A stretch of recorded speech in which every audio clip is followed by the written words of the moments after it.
Topik yang akan saya share kali ini adalah hasil dari beberapa diskusi yang saya lakukan dengan beberapa guru, dan ternyata tidak banyak yang bisa memahami dan membedakan antara pijat modern dan pijat tradisional. Biar semakin tercerahkan, yuk kita bahas biar kita semua semakin paham dan kita bisa menentukan ke arah mana upgrade pengetahuan kita.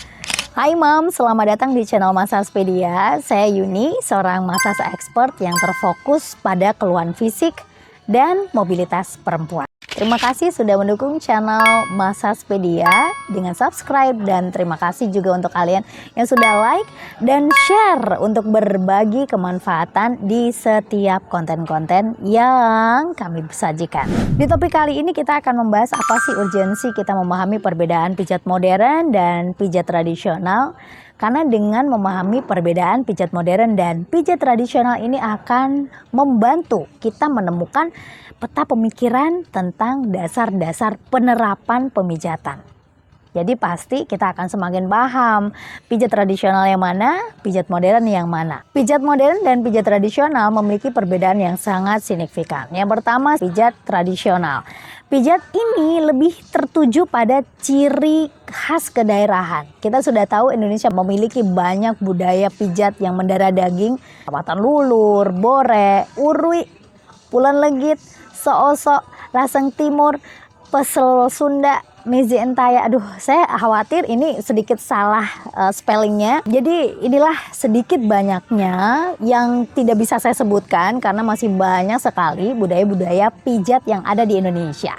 Nah, kemudian teknik yang digunakan lebih banyak diwariskan dari kakek neneknya, dari bapak ibunya, dan pernyataan ini dengan sangat mudah sekali kita temui karena di antara kita masih banyak sekali terapis yang memiliki keahlian karena ilmu warisan yang sudah saya sebutkan tadi ya. Jadi sebelum berpulang biasanya ibunya, bapaknya, neneknya, kakeknya ini sudah memberikan bekal ilmu pijat ini kepada penerusnya. Nah, setelah kita membahas tentang pijat tradisional, sekarang kita akan membahas tentang pijat modern.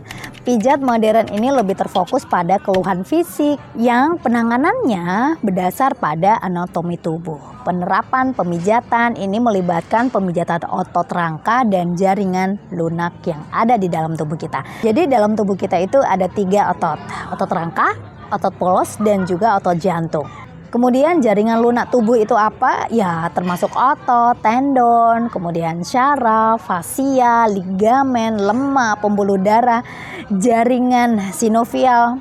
Dan inilah yang harus kita pelajari pada saat kita menjadi seorang terapis. Poin yang kedua pada pemijatan modern menggunakan teknik yang lebih terstruktur dan juga ilmiah. Teknik terstruktur dan ilmiah yang dimaksud ini merujuk pada 5 teknik pijat dasar. Setidaknya ada eflorase, yaitu teknik pengusapan. Kemudian ada petrisase. Kemudian yang ketiga adalah teknik friction, walken, shaking, tapotase. Dan pada saat penerapan pemijatan tidak semua teknik ini bisa kita terapkan. Sehingga pada saat pemijatan kita bisa menyesuaikan dan memilih teknik pemijatan mana yang tepat agar keluhan yang dialami oleh klien bisa kita atasi dengan maksimal. Kemudian bagaimana dengan kualifikasi terapis-terapis dari pemijatan modern? Pemijatan modern ini lebih banyak dilakukan oleh terapis yang terlatih. Baik terlatih di pendidikan formal maupun informal. Kalau pendidikan formal biasanya kita bisa dengar ada fisioterapi, kemudian ada sarjana olahraga yang biasanya di ilmu keolahragaan ini diberikan bekal ilmu massage. Nah, sementara bagaimana dengan pendidikan informal yang ada? Pendidikan informal lebih banyak difasilitasi oleh lembaga kursus dan pelatihan atau LKP, dan juga ada lembaga pelatihan kerja atau LPK. Jadi intinya mau ikut pelatihan di LPK atau LKP, ini teman-teman bisa memilih, semuanya sama aja. Jadi kalau misalkan saya bisa simpulkan dari diskusi kita tadi, baik pijat modern maupun pemijatan tradisional, ini keduanya memiliki kelebihan masing-masing. Yang terpenting adalah bagaimana kita bisa menerapkan pemijatan ini untuk membantu klien dan juga menjaga tubuh kita semakin sehat. Bagi kalian moms yang berprofesi sebagai terapis, saya tidak henti-hentinya, gak bosan-bosannya mengajak kalian untuk terus meningkatkan skill, pengetahuan, sesuai dengan jalur pengetahuan yang kalian pilih. Baik itu pemijatan modern maupun tradisional, seperti yang saya bilang, semua memiliki kelebihan masing-masing. Agar apa? Agar penerapan pemijatan yang kita lakukan ini bisa kita pertanggungjawabkan, tidak menyalahi prosedur sehingga meminimalisir adanya malpraktek. Dan sepertinya saya harus menyudahi diskusi ini dulu, dan kita akan bertemu dengan diskusi-diskusi lain yang lebih menggemaskan.